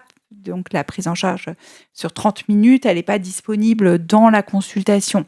Donc, je voudrais pas aller trop vite. C'est pas les intentions des uns et des autres. En fait, finalement, elles se cumulent un petit peu. Alors, ce qu'on retrouvait beaucoup dans les discours quand on avait interrogé à chaud, puis dans le cadre d'une autre recherche, des soignants, ils disaient, j'ai pas envie de les embêter, en fait. Peut-être que la tension elle est un peu élevée à l'arrivée, puis ensuite, si elle se normalise, j'ai pas envie de les embêter, j'ai pas envie de les bloquer là, ça prend du temps. Alors oui, mais en même temps, vous faites pas ça avec d'autres femmes. Au contraire, il y avait des femmes justement françaises dans cette recherche qui me disaient mais ils m'ont sauté dessus là avec un traitement hypertensif initié tout de suite, alors que moi j'avais l'impression que j'en avais pas forcément besoin. Donc alors, qu'est-ce que ça mobilise derrière? Moi, j'avais plusieurs hypothèses. Il y avait déjà des facteurs de risque qui parfois étaient pas bien reconnus. Donc, peut-être par défaut d'information ou de connaissance des recommandations, notamment des femmes qui étaient en situation d'obésité. Là, on sait que c'est un facteur de risque pour l'hypertension. Et en fait, elles ne sont pas identifiées tout de suite comme un risque. Donc, on lui met là, comme raconte cette femme, on lui met un brassard pour les grosses, mais pour autant, on ne se dit pas, non, mais là, en fait, il faut que je fasse attention. Donc, il y a comme ça une représentation, une stéréotypie un peu positive, un peu protectrice qui est activée, qui dit on va pas la déranger, on va pas, voilà. Ensuite, il y a un petit défaut d'information aussi, parce que effectivement, madame, si vous observez tel ou tel signe fonctionnel, il faut revenir consulter aux urgences. Là, il y avait des femmes dont on entendait dans le discours qu'elles avaient bien eu l'information, qu'elles avaient bien comprise, et puis d'autres non. Et puis, j'avoue que sur la question de la bandelette urinaire, ça m'a quand même laissé assez dubitative. Je trouve qu'il y a une hypothèse, et moi j'entends quand même quelque part, je sais, de l'ordre du manque de confiance, soit la femme n'a pas bien fait son examen, ou bien finalement je vais leur demander encore de refaire une petite toilette, peut-être parce que elle a souillé son examen. Donc là, je trouve que, il me semble en tous les cas, que la représentation, elle est plus négative aussi sur l'autre, quoi. Un peu une incapacité à avoir bien fait son test, donc je lui fais contrôler une deuxième fois, puis allez hop, une troisième. Voilà. Et en fait, c'est ça qui est tout le temps activé. C'est vraiment intéressant dans la catégorisation des patientes. C'est vraiment des stéréotypies positives, des stéréotypies négatives, des connaissances fines, des connaissances très stéréotypées et plus fines du tout, qui créent en fait un elle différent du nous.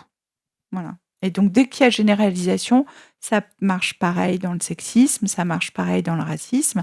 Dès qu'il y a généralisation et différenciation entre un groupe et un autre, voilà, on met l'autre à distance de soi. Bonsoir, donc je m'appelle Sonia Brun, je suis alternante ici à Médecins sans frontières dans le département finance, donc rien à voir avec la médecine. Je me demandais si vous avez déjà pu constater, lors d'une prise en charge peut-être différenciée disons, un biais de la part des soignants sur la prise en charge de la douleur notamment, et aussi au niveau du postpartum, aussi sur peut-être le baby blues, la dépression du postpartum, etc. Comment c'est perçu? Merci beaucoup pour cette question. Alors, sur la différence de prise en charge de la douleur, il y a beaucoup de littérature en réalité et beaucoup d'études aussi non publiées sur des prises en charge effectivement un peu différentielles avec des femmes qui sont identifiées comme très comme très douloureuses, doloristes. Donc, par exemple, pour les maghrébines, ce qu'on appelle le syndrome méditerranéen, ils font qu'elles expriment donc il y a une espèce de croyance autour du fait que en fait elles exprimeraient très fort leur douleur, mais elles n'auraient pas si mal que ça. Et en fait, c'est vraiment intéressant parce que, et à l'inverse, les Africaines qui sont très fortes et beaucoup plus résistantes à la douleur. Et il y a une étudiante qui a travaillé il n'y a pas très longtemps en Guyane, où en fait, parmi les femmes qui fréquentaient les maternités, elle a montré aussi comme ça toute une reventilation de la catégorisation avec certains sous-groupes qui sont identifiés comme plus doloristes et certains qui sont identifiés comme beaucoup plus forts, et en fait tout ce spectre qui est ramené comme ça.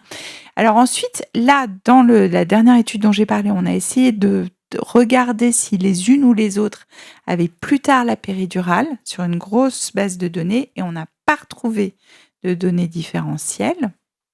Bon, donc on était un peu déçus parce que c'était, entre guillemets, parce que c'était une hypothèse forte qu'on avait, on n'a pas réussi à le montrer.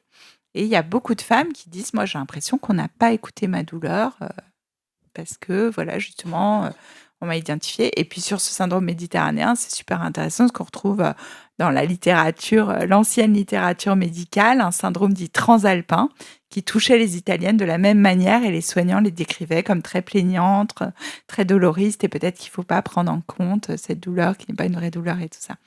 Et sur les suites de couches, sur la dépression et le baby blues, lorsque j'ai mené les entretiens pour la thèse, il y avait vraiment un ensemble de soignants qui disaient elles sont tellement vraiment joviales en suite de couches joyeuses, etc. Elles font pas de baby blues, ces femmes-là. En fait, toutes les données internationales, on sait que accoucher loin de son pays de naissance, après ça dépend. Enfin voilà, il y a certains ont des trajectoires de vie très vertueuses, hein, bien entendu, mais quand même de manière un peu statistique, ça expose plus la précarité, plus les conditions de vie difficiles, etc. Et donc cette espèce de mythe justement de la mère africaine aussi ne traversant pas de baby blues et de dépression, là il est daté. On le retrouve pas, il me semble en tous les cas, dans des pratiques quotidiennes de soins et dans des études. Si on refaisait exactement même type de recherche, on retrouverait beaucoup, beaucoup moins ça. Mais voilà, c'est vrai que c'était très véhiculé. Je m'appelle Maya, je suis chef de service d'un hébergement d'urgence pour demandeurs d'asile. Et ma question, c'est quel recours justement ont ces patientes qui estiment qu'elles ont été lésées par ces soins différenciés aujourd'hui, qui, pour avoir quelques exemples en tête, ont parfois mené, enfin le diagnostic tardif a parfois mené à des pathologies graves. Oui, merci. Oui, absolument. Hein, moi, je suis restée prudente par rapport aux résultats parce qu'en fait, on sait, notamment sur les tableaux hypertensifs, que parfois ils sont de déclarations spontanées et gravissimes sans antériorité. Mais je suis d'accord avec vous. Il y a aussi sûrement il y a aussi des soins justement qui sont sous-optimaux et qui ont des conséquences, absolument. Alors, en fait, pour l'instant, c'est quelque chose. Là, moi, j'aurais un tout petit peu de mal à vous répondre. Je vois que, par exemple, sur la question des violences obstétricales, donc dites obstétricales, du coup, il y a des recours qui sont faits auprès des médiateurs, donc notamment des hôpitaux, mais finalement, ça aboutit très peu. Les recours auprès des conseils de l'ordre n'aboutissent carrément pas du tout, hein, pour le dire comme ça. Et les recours devant les tribunaux, alors il faudrait aller effectivement, parce que c'est là que la justice s'exerce, mais là c'est vrai que ça va être sur des arguments médicaux très forts. Non, je ne sais pas si j'ai assez répondu à votre question. Voilà, parce que c'est vrai que si la situation médicale s'est pas dégradée, il y aura probablement pas de traitement du dossier sur le plan juridique. Bonjour, je suis Julien et je suis là parce que je suis curieux. Et du coup, j'ai une question concernant le traitement différencié, voire suboptimal des femmes africaines. Et ma question, c'était liée au fait que ces traitements donc différenciés et suboptimaux étaient appliqués par un personnel qui lui-même pouvait être africain. Enfin, c'était du coup, parce que si je me trompe pas, il y a quand même une part importante de femmes africaines qui travaillent dans le milieu hospitalier. Du coup, je m'interrogeais sur ces traitements du coup différenciés qui sont appliqués par des femmes qui sont elles-mêmes africaines. Comment on explique ça? Est-ce que c'est des enjeux systémiques, etc. Je ne sais pas. Voilà. Merci. Beaucoup pour la question, très intéressante. Alors, très clairement, donc, quand la thèse a été conduite, c'était vraiment intéressant parce que il y avait donc parmi les soignants que j'ai interrogés, effectivement des soignants qui s'identifiaient comme africains ou que leurs collègues avaient identifié comme africains et qui confirmaient lors de l'entretien et qui avaient vraiment tendance à dire nous les soignants versus elles les africaines. Et c'était vraiment très clair dans les discours. Hein. C'était très clair dans les discours. En revanche, c'était quand même les soignants qui étaient les plus alertes sur les questions de discrimination. Ils rapportaient des situations que les autres n'avaient pas vues, en gros, pour le dire comme ça. Là, il me semble, en tous les cas, c'est un des points aveugles, en fait, à l'heure actuelle des ethnographies hospitalières françaises. Ce sont ces rapports dits interminoritaires à l'hôpital. Alors, c'est très intéressant. Je trouve qu'il y a plus de revendications d'une africanité commune. Par exemple, on entend dans les salles d'accouchement, dans les services de suite de couche, des proximités vraiment plus fortes, des soignantes qui se disent elles-mêmes plus proches des femmes et les femmes se disent elles-mêmes aussi plus proches des soignantes sur des reconnaissances communes. Mais donc, quelque part, ça aurait donné espoir sur des relations de soins plus égalitaires. Mais parfois, les rapports interminoritaires se jouent aussi à la défaveur des femmes ou des soignants. Donc, de soignants, par exemple, qui sont victimes vraiment, alors là, pour le coup, de phrases carrément racistes de la part des patients qui disent je n'ai pas envie d'être pris en charge par vous parce que vous êtes un étranger ou des choses comme ça. Voilà. Ou un étudiant qui me racontait, par exemple, lui, il est identifié comme chinois, alors les gens lui disent dans les stages, toi, je t'aime bien, t'es un bon immigré. Tu dis, moi, je suis pas immigré, en fait. Enfin, donc, lui, voilà. Donc, c'est... Et parfois, ça donne aussi des relations pas très tendres dans la relation de soins, justement, avec des femmes qui disent, en fait... là, par exemple, justement, l'infirmière n'a pas été sympa avec moi, en fait, voilà, et qui clairement active des représentations comme ça, parce que je suis arabe, elle est black, et du coup, elle m'aime pas. Enfin, voilà. Et en fait, c'est des choses qu'on entend, mais c'est des choses sur lesquelles j'ai pas non plus vraiment travaillé, quoi. Donc, c'est pas... Voilà. Et donc, du coup, comment est-ce qu'on en vient finalement à... Mais je pense que c'est vrai qu'il y a une socialisation très forte aux professions de soins. Et donc, du coup, petit à petit de la formation, on est intégré dans un groupe de soignants.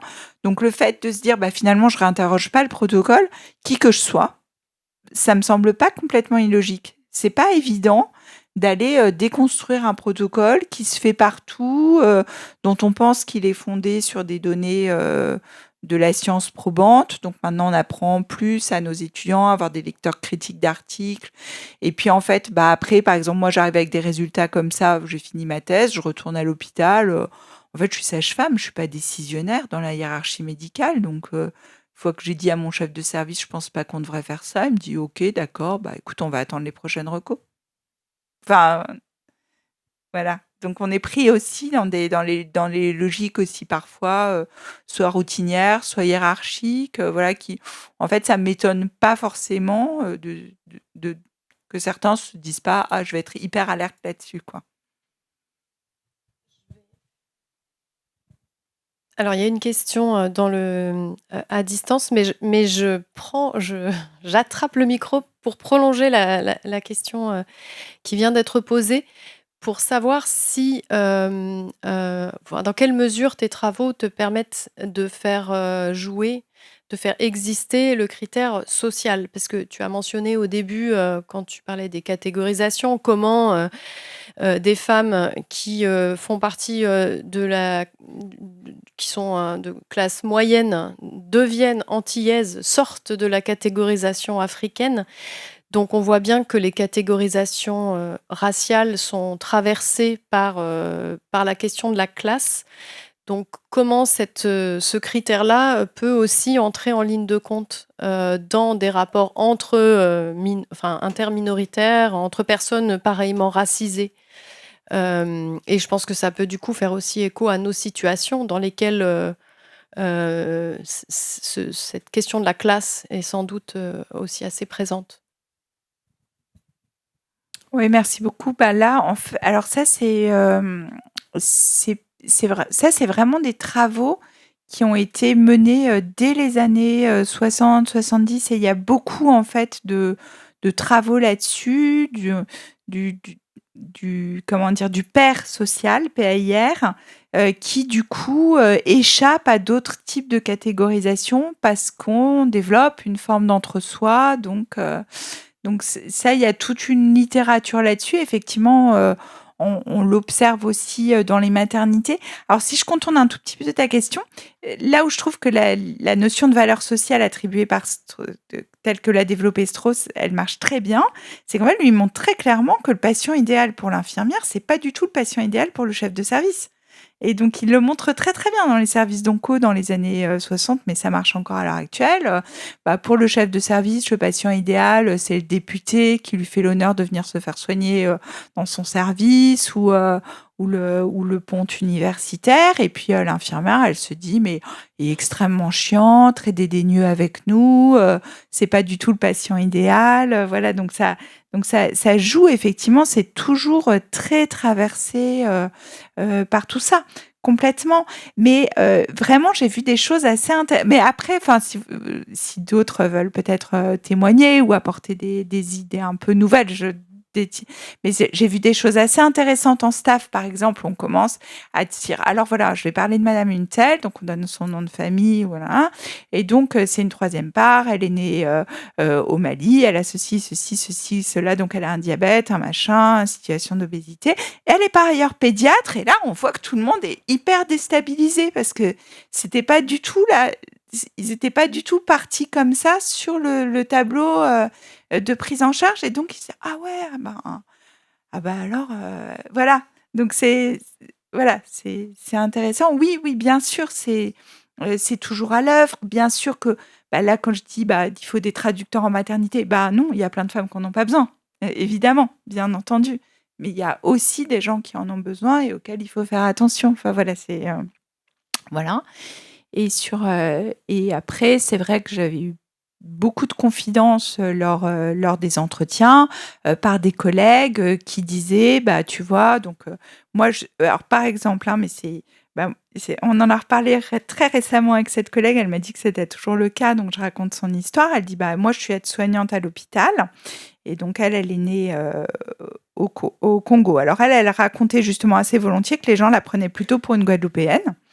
Et donc, elle dit, mais tu vois, donc moi, je suis aide-soignante à l'hôpital, donc je vois bien que vis-à-vis de plein de femmes qui viennent, ma situation, elle est très enviable, en fait. Je suis aide-soignante à l'hôpital, j'ai un bon job et tout ça. Par rapport à moi, j'avais pas fait des études pour être aide-soignante, donc c'était pas ma trajectoire normale. C'est pas aide-soignante que je devrais être parce que... en fait, la fille avait commencé, elle avait bénéficié d'un programme pour intégrer Sciences Po, elle a fait une année, puis ensuite ça s'est mal passé sur la recherche de stage, puis ses parents, bon, bref, on finit par lui dire, écoute, trouve un job, donc voilà. Et puis elle me dit, mais tu vois, par contre, par rapport à la hiérarchie hospitalière, alors eux, ils savent très très bien que je suis pas antillaise. Ils savent très bien que je suis pas guadeloupéenne, la cadre de soins, elle le sait. Alors voilà, c'est intéressant, tous ces rapports de classe, interethniques, qui parfois jouent pas. Parfois, ça ne se convoque pas dans la relation à deux, dans la relation d'équipe. Voilà, c'est intéressant. Voilà, donc on a une question dans le chat du docteur Hassan Zaïd qui demande pensez-vous que la différence de qualité des soins fournis par les organisations humanitaires dans des contextes variés est le résultat du biais implicite que vous avez mentionné, ou s'agit-il d'un problème plus systémique lié à la disponibilité des ressources dans ces différents contextes? Waouh! Euh, Est-ce que j'ose me lancer là-dessus? Je sais pas. Merci beaucoup pour votre question. Alors, je sais pas. Alors, sur la moindre qualité des soins, en tous les cas, ce que j'avais observé, moi, j'ai travaillé une fois en mission en Afghanistan avec Médecins du Monde. Et c'est très ancien, donc je peux plus du tout, je pense, me baser là-dessus. C'est très obsolète. Alors, la moindre qualité des soins sur les missions. Le problème, par exemple, là, quand on travaille auprès des femmes immigrées, certaines, elles racontent les soins en France, ils sont tellement mieux que ceux que j'aurais reçus au pays. Bon, ben, ça, d'accord, on le sait. Enfin, donc, aussi, elles ont du mal à les critiquer parce qu'elles les trouvent déjà très bien. Donc, je pense qu'en contexte humanitaire, ça se retrouve aussi, c'est-à-dire que quelle qualité des soins vous venez offrir par rapport à quel système de soins ou par quel système de soins dégradé par une situation. Est-ce qu'il y a du bien implicite quand on part en mission? Certainement, certainement. Est-ce qu'on est plus sujet, moins sujet? Moi, j'en sais rien. En fait, ça dépend des trajectoires de chacun. C'est vrai. Enfin, voilà, je trouve que la question, je suis pas sûre d'oser y répondre en réalité. Bonjour, je m'appelle Raphaël, je travaille pour MSF à la Mission France. J'avais une question sur le temps long, si on peut dire, de votre recherche. Est-ce que vous avez vu cette catégorie ou ces catégories, parce que j'imagine qu'il y en a plusieurs, évoluer? Est-ce que certaines ont tendance à disparaître parce qu'elles ont été déconstruites? Est-ce qu'il y en a d'autres qui sont apparues entre-temps? Enfin, voilà, c'est quoi l'évolution un petit peu, si on peut dire, de ces catégories construites? Merci beaucoup. Alors, les catégories indigènes par grands groupes de pays de naissance, elles restent assez stables dans le temps. C'est-à-dire qu'on parle encore beaucoup des Africaines. Alors, moins des Maghrébines que des musulmanes, en fait, à l'heure actuelle. C'est un peu étonnant, mais sur le signe, effectivement, assez visible du port du voile, ça construit toute une catégorie, tout un discours, toute une représentation. Sur les Roms, très très discriminés dans les services de maternité, il y a des travaux là-dessus. Et puis ensuite, les autres sont quand même numériquement, quantitativement moins nombreux, donc c'est vrai qu'ils sont aussi moins mobilisés dans les discours, mais ça peut dépendre de contextes très locaux, voilà, qui font que ça se remobilise. Alors sur les Africaines, on a fait un article avec Chiara Quaragliello sur la même observation, c'est que cette image de la bonne mère africaine, en fait, elle est un peu effritée à l'heure actuelle par la catégorie des femmes dites les Nigérianes, qui étaient très peu présentes dans les discours des soignants quand moi j'ai fait ma thèse, mais qui sont arrivées plus massivement après. Et en fait, l'image de la mère et de la putain est un peu irréconciliable dans l'esprit des soignants. Et donc, du coup, ces femmes se font vraiment attribuer des capacités maternelles et maternisantes moindres. Donc, c'était intéressant de voir. Il y a eu beaucoup de publications, par exemple, dans les médias autour de la prostitution via les réseaux pour les femmes nigériennes et tout. Et en fait, ces données, elles étaient emparées dans les maternités. On parlait beaucoup de ces femmes qui se prostituaient. On sait malheureusement, grâce à l'enquête parcours, on sait malheureusement, parce que quand on l'interroge, finalement, on retombe vite dessus, qu'un certain nombre de femmes en situation de très très grande précarité, elles échangent en fait des services sexuels contre du toit, enfin le toit ou la nourriture. Mais en fait, ça se cristallise autour un peu des Nigérianes. Alors, est-ce qu'elles sont déconstruites? Vraiment, je suis pas sûre. Et justement, comme je disais tout à l'heure, c'était là où on aurait pu espérer espérer, je sais pas si c'est le bon terme, mais se dire qu'avec des rapports interminoritaires plus fréquents dans les services de soins, on irait plus vite à la déconstruction des catégories. Je trouve qu'en fait, non, parfois elles sont vachement réifiées et un peu recristallisées. Est-ce qu'elles entraînent toutes des soins différenciés? Ça, il faudrait vraiment regarder de près. Est-ce que ça peut être étiqueté en moindre qualité des soins? Ça dépend, et je trouve qu'il faut vraiment rester pour le coup pour l'affirmer sur des méthodologies d'audit où on se dit qu'à telle étape, il y a eu des soins qui étaient sous-optimaux. Est-ce qu'ils ont influé ou pas sur la prise en charge. Voilà. Mais en tous les cas, il me semble pas. Mais peut-être que les témoignages sont divers, mais il me semble pas. Donc, Laure, je suis psychologue clinicienne et je travaille au Crash. J'ai une question sur le suicide. C'est la première cause de mortalité dans l'année après la naissance d'un enfant. Est-ce qu'on a des données sur des différences en fonction de l'origine des patientes? Est-ce que c'est un facteur de risque d'être née en Afrique subsaharienne? Je sais que la précarité, c'est un des facteurs de risque de suicide donc dans l'année qui suit la naissance, mais est-ce qu'il y a des études là-dessus, des gens qui travaillent là-dessus? Alors, moi, j'avais travaillé sur le triennum 2010-2012, donc l'enquête précédente. Et sur vraiment le suicide, non, on n'avait pas retrouvé ça parce qu'il y avait plusieurs je me souviens très bien du coup de ces histoires cliniques-là. Et il y avait aussi des femmes qui étaient vraiment en précarité, isolement rural, vraiment pas du tout dans des contextes de migration, vraiment pas. Et sur le triennum suivant, là, j'ai envie de te renvoyer au rapport parce que tu vois, je veux pas dire d'erreur, mais j'ai l'impression que non, mais je veux pas faire d'erreur là-dessus. Effectivement, ce suicide, donc, qui a été et la dégradation de la santé mentale qu'on observe beaucoup en clinique, a été montré par ce rapport et le chiffre a aussi été emparé parce que c'est un chiffre fort pour essayer de faire bouger certaines lignes, de mettre en place plus d'équipes, notamment de psychiatrie, pédopsychiatrie périnatale, etc. Mais après, ça reste à concerner un très faible nombre de cas. Et si tu le montres, par exemple, tu dis, sur les temps de décès, il y a tant de femmes qui sont effectivement nées à l'étranger. Est-ce que ça reste vrai sur le triennum suivant? C'est pas certain. Je dis triennum parce que elles sont étudiées par 3 ans à chaque fois et ça fait l'objet d'un rapport. Xavier, je travaille aussi, j'ai été remplacé par Raphaël sur la mission France.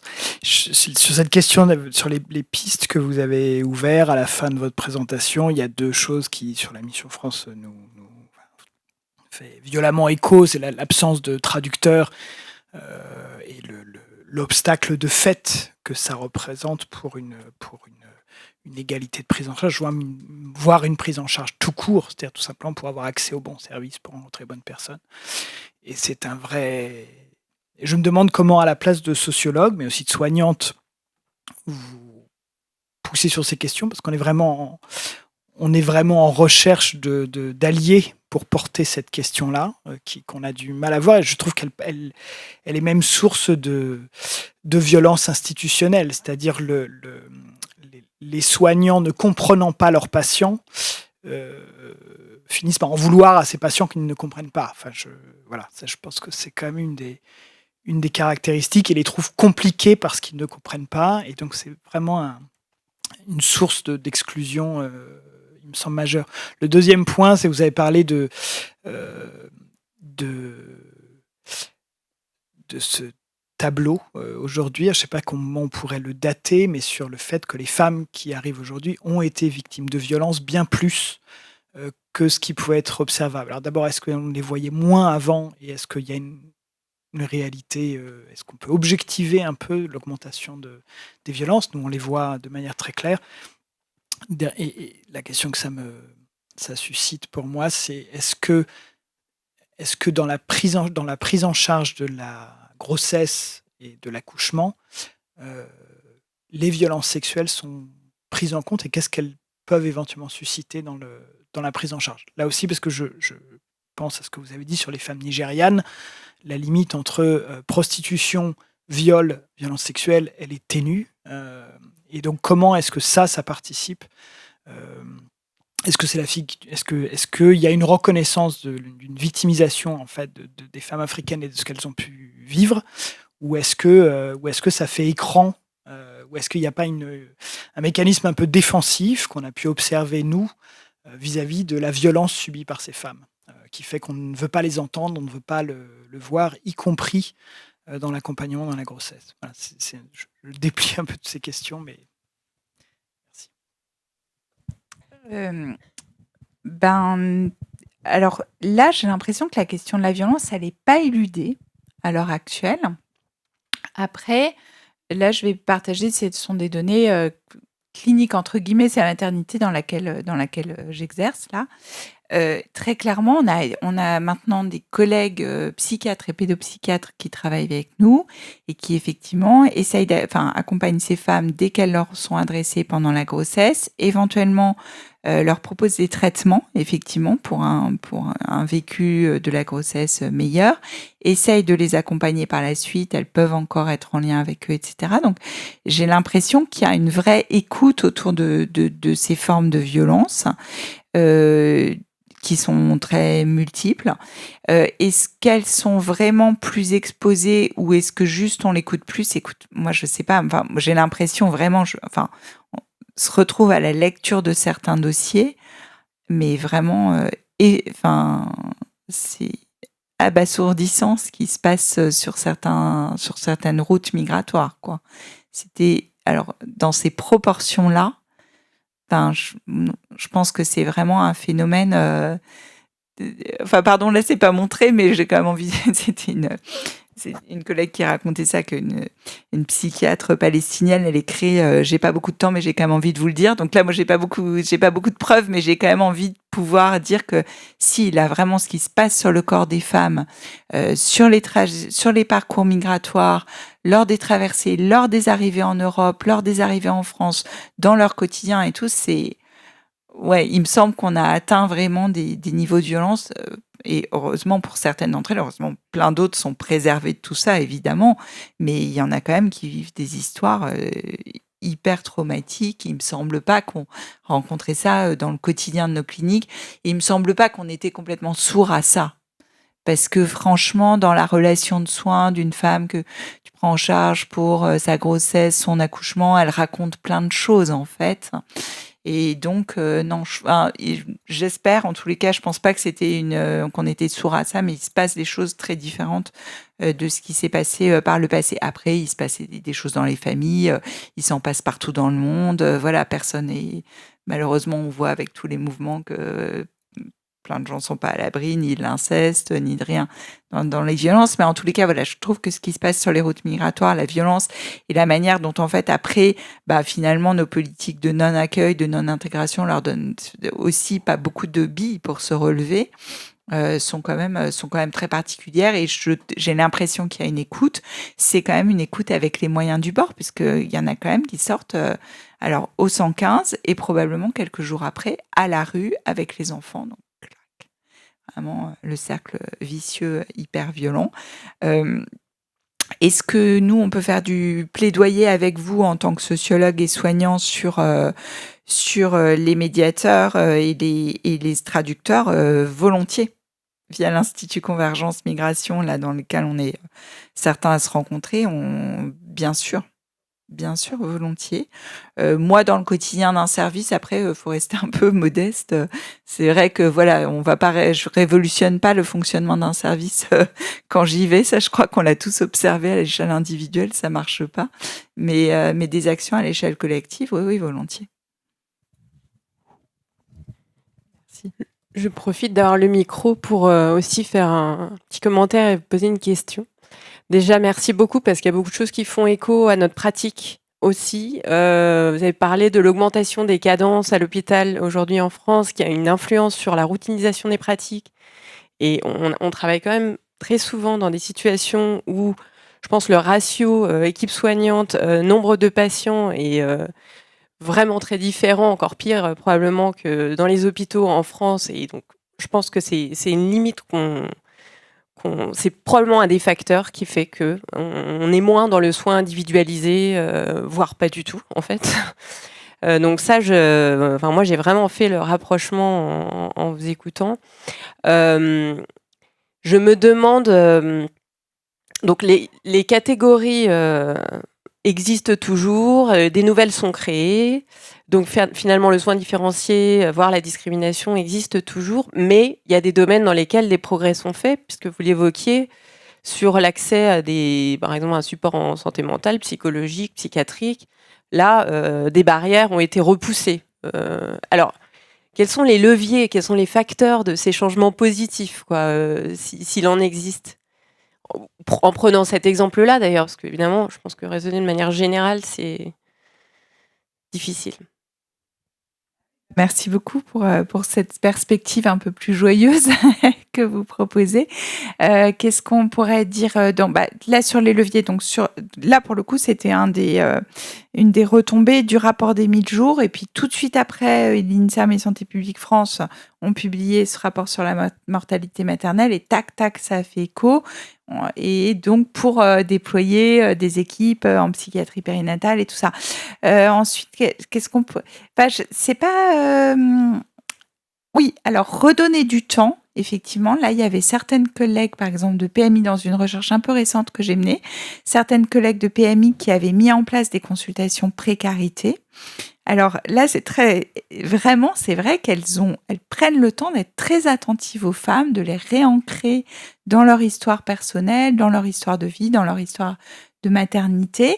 Et c'est vrai que les résultats sont très intéressants. Alors Louise Virol, qui est sociologue, elle regarde ça avec un œil un peu de côté par rapport au mien. Elle dit, ouais, mais ce qui est intéressant, c'est qu'en même temps, là non plus, les femmes, elles ne savent pas qu'elles sont dans des consultations spécifiques. Donc en fait, on fait là du soin différencié probablement très vertueux, mais finalement on s'en cache aussi un peu parce qu'on a peur que le public se sente un peu discriminé. Donc est-ce qu'on est complètement clair avec ça? Mais en tous les cas, elle observait comme moi que ces consultations-là étaient vertueuses. Et ce qu'on pourrait montrer, ça serait intéressant de montrer, on a toujours envie de montrer en fait ces effets vertueux, mais c'est assez compliqué. Par exemple, pour faire un parallèle, nous, on essaye de mettre en place des recherches sur la pratique sage-femme, puisqu'en obstétrique, on a quand même 85% des recherches qui concernent 15% des femmes pathologiques, et très peu de recherches sur les femmes qui vont bien et pourquoi elles vont bien, et pourquoi est-ce que sans doute certains soins sont quand même vertueux, certains accompagnements, certaines préventions finissent par être efficaces et tout ça. Là, on n'a pas de résultat là-dessus. Et donc, sur le soin différencié, comment est-ce qu'on pourrait effectivement envisager des leviers? C'est pas évident. Moi, c'est vrai que je crois beaucoup au levier de la formation. Vraiment beaucoup. Là, on a réussi à mettre en place, alors dans le cadre de formation continue, des modules sur ces questions-là. Dans le cadre de formation initiale, aux sages-femmes, c'était un peu fait de longue date, mais on l'a renforcé. À la fac de médecine, on a mis un cours en place, un cycle de conférences sur le racisme en santé, là, à Sorbonne U. C'est la première fois qu'on voit ça dans un amphi. Les étudiants sont vraiment participants, intéressés d'entendre ça. Ils rapportent des situations de stage en disant « j'avais pas osé me dire que c'était peut-être pas normal, mais maintenant, du coup, j'oserais plus le dire et affirmer quelque chose ». Donc ça, ce sont des vrais leviers, mais c'est peut-être un peu utopiste, je sais pas, on verra. Après... ça reste quand même, c'est vraiment des questions quand même de mise à l'agenda politique, quoi. Quand il y a un vrai intérêt sur les sujets, là, si on pouvait montrer, parce que on en discutait quand même très rapidement avec Lélia Gasquet, qui est maître de conf en géographie et directrice du réseau Solipam. Enfin, c'est terrible l'inégalité avec lesquelles certains de ces enfants partent dans la vie, quoi. Enfin, alors évidemment certains rebondiront, mais quand même vraiment pas tous, quoi. Donc si on pouvait montrer que là, avec quelques volontés politiques fortes sur la stabilisation de l'hébergement, sur la prise en charge plus attentive, accompagnée par un traducteur sur certains soins et tout, vraiment on faciliterait beaucoup la vie de ces femmes et l'avenir de ces enfants. Est-ce qu'on aurait un peu de plus de poids? Ça serait... Mais parce que sur le fait qu'on se dise plus qu'aujourd'hui, c'est pas dans la culture des femmes africaines de voir un psy, qu'est-ce qui a bougé, quoi? Est-ce que c'est juste que finalement, aller voir un psy aujourd'hui, en population générale, c'est devenu beaucoup plus mainstream et accepté, et que ça nous paraît peut-être plus... Ça, je pense que c'était déjà le cas il y a 15 ans, quand même, il y a 15-20 ans. En population générale, et comment est-ce qu'on a déconstruit le fait que ça soit pas culturel? Sans doute sur des données de santé publique, en fait. Sans doute sur des données qui ont fini par circuler en disant mais non, en fait, c'est vraiment des populations qui sont plus à risque, etc. Alors je vais justement pour prolonger un petit peu la question de Marion. Je me demandais si tu, voudrais bien, revenir un petit peu en détaillant un peu plus, sur ta recherche menée, pour ta thèse et sur la question des taux de césarienne.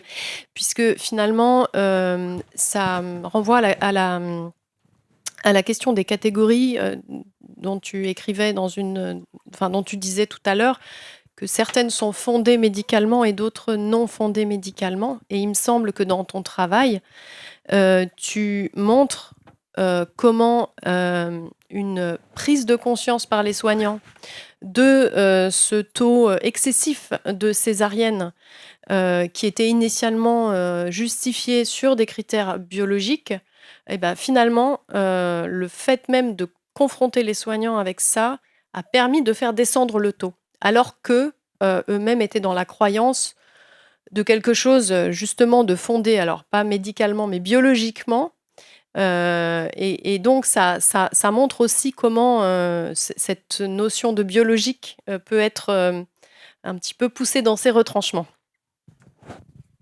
Et voilà, et donc ça va avec le fait de faire bouger les choses. Enfin, peut-être dans la façon dont les soignants vont eux-mêmes prendre conscience. Ah oui, alors ça, c'est vraiment une histoire qui est intéressante dans l'histoire de l'obstétrique française. Et j'ai pu creuser, en fait, grâce à la thèse et grâce aux entretiens de thèse. C'est que, en fait, alors, c'est un peu inédit et je crois pas que ça se soit beaucoup reproduit dans l'histoire de la médecine. Mais en fait, dans les années, juste avant les années 80, donc il y avait il y avait une maternité à l'hôpital Saint-Antoine.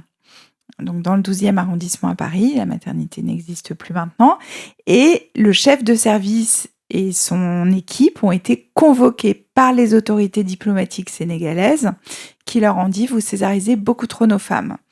Et alors elle dit et donc les soignants ils racontent, ils se souviennent de cette histoire. Dit non, en fait on césarise pas plus vos femmes que les autres. Si vous les césarisez beaucoup, et si elles rentrent au pays, ça va être très compliqué pour elles parce que elles auront pas forcément de césarienne et donc vous pouvez les mettre vraiment en difficulté. Et donc grâce à cette poussée diplomatique, les médecins nominativement, professeur Pigné, professeur Miliès, sont allés rechercher leurs chiffres et ont montré qu'effectivement, à l'époque, ils césarisaient 20% des femmes nées en Afrique subsaharienne versus 10% des Françaises. Donc, on est un peu sur le ratio qu'on retrouve à l'heure actuelle, quoi. Donc, ils analysent toutes leurs données et ils disent « Ah effectivement, vous avez raison, objectivement, on les césarise plus. » Alors, il y avait toute une croyance, moi, je me souviens très bien de cours d'obstétrique que j'avais reçu, où effectivement, on disait « Mais les Africaines, elles ont des bassins plus petits, en fait, ils sont plus ronds, ils sont plus petits. » Enfin, donc, il y avait toute une littérature là-dessus, qui était assez ancienne, qui datait sûrement d'époques où il y avait quand même encore pas mal de polio aussi, de femmes qui commençaient une vie de maternité assez jeune. Donc voilà, il y avait toute une peut-être justification vraiment médicale et au fait d'un arrêt de croissance de la ceinture pelvienne. Donc, ils se racontaient qu'elles avaient des bassins plus petits. Et donc, ils regardent leurs chiffres et ils disent, dorénavant, on va, et alors ils établissent vraiment un protocole pour les femmes nées en Afrique subsaharienne. Alors, si elles ont déjà une césarienne, on va pas les césariser systématiquement. On va attendre et confronter le fœtus avec le bassin, donc ce qu'on appelle une épreuve du travail. Si jamais ils s'engagent pas à dilatation complète, on va leur laisser un peu plus de temps parce qu'en fait, ils modèlent mieux leur tête, ils se mettent un peu différemment. Et puis, il y avait il y avait une troisième indication d'attente. Et ils montrent qu'en 1 an, ils enrayent le taux de césarienne de leurs patientes nées en Afrique subsaharienne.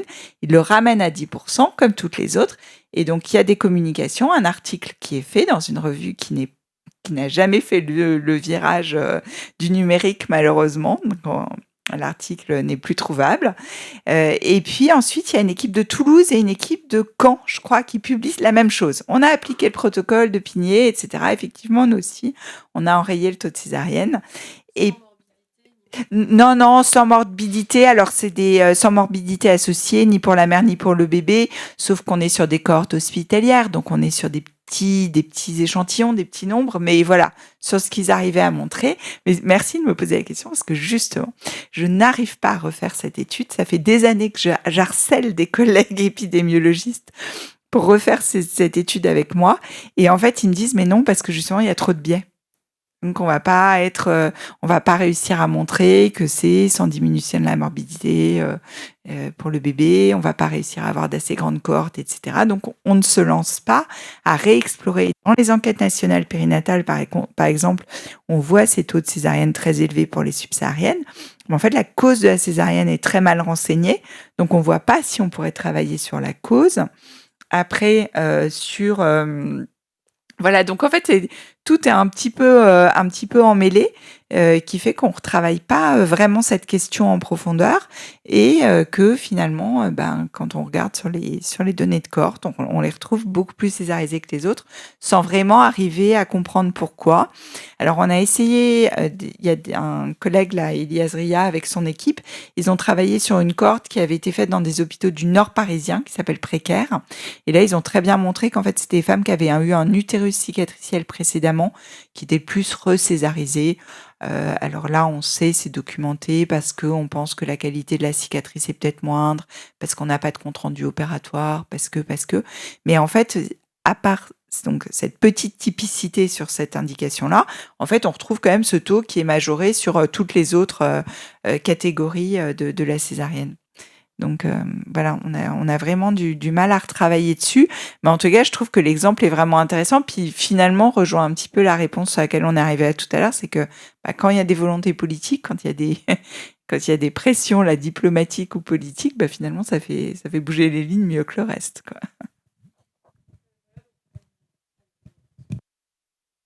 Question de Jean Calibucci Bizimana sur le chat qui demande quelles sont les indications fréquentes de césarienne chez les femmes africaines et y a-t-il une différence entre gynécologues expérimentés et moins expérimentés? Alors merci pour cette question. C'est pas évident sur l'expérience du praticien ou du chirurgien.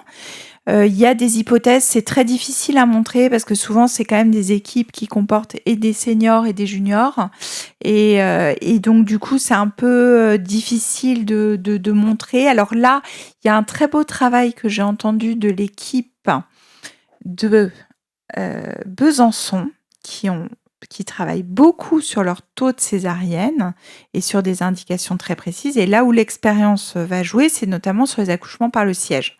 Est-ce qu'on césarise systématiquement les bébés qui se présentent par le siège, donc par les fesses ou pas? Et là, il y a une vraie expérience du soignant qui joue. Il y a une expérience aussi probablement sur les gémellaires. Et est-ce qu'on va plus vite à la césarienne quand on a un jeune obstétricien? C'est pas sûr. En fait, ça peut être très, très variable d'un praticien à l'autre. En fait, il y a toujours eu des gens qui se sentent à l'aise d'aller poursuivre plus loin un accouchement voix basse et d'autres qui vont plus vite à la césarienne. Et c'est pas toujours des questions d'expérience plus forte ou plus faible. Alors, quelles sont les indications de césarienne? En fait, il n'y en a pas qui soient spécifiques des femmes subsahariennes à l'heure actuelle en France. Il y a eu à un moment, mais maintenant c'est très ancien, des césariennes systématiques pour éviter la transmission materno-fétale du VIH/SIDA, et ça les concernait plus spécifiquement, mais maintenant avec les antirétroviraux, c'est plus du tout l'actualité de l'obstétrique. Ensuite, on retombe sur des indications classiques d'anomalie du rythme cardiaque, enfin du bébé qui va pas bien, souffrance fétale ou souffrance ou dégradation d'une pathologie maternelle qui entraîne une césarienne, ou échec de déclenchement. Ça, c'est sûrement une des questions de recherche intéressantes dans les années à venir, parce qu'on déclenche beaucoup, beaucoup plus les femmes que par le passé. Et donc là, sur des taux de césarienne qu'on arrive à maintenir pas trop, où se joue la marge, ça, c'est un peu sûrement dommage, quoi. Mais voilà, c'est les éléments de réponse les plus clairs que j'ai sur cette question-là. Merci. Pas vraiment de mot de la fin, si ce n'est de te remercier beaucoup, beaucoup, Priscille, pour cette présentation et tous les échanges qui viennent d'avoir lieu. C'était vraiment passionnant. Je voudrais juste remercier également les traductrices, les interprètes, Eve et Caroline, qui ont traduit ce soir tes propos, Joël Ramello à la technique pour son travail. Et puis juste 2 petites précisions. Cette conférence sera donc prochainement disponible en vidéo, ça c'est habituel, mais aussi en podcast. Et ça, c'est la nouveauté, donc un petit peu de promo interne, puisque le Crash lance son podcast, a lancé depuis hier sa chaîne de podcast qui s'appelle La Zone Critique, et dans laquelle il y a 3 séries différentes de formats de podcast, dont les audios des conférences du Crash. Donc voilà, vous pourrez les écouter dans votre casque sans avoir à mettre la vidéo. Merci encore.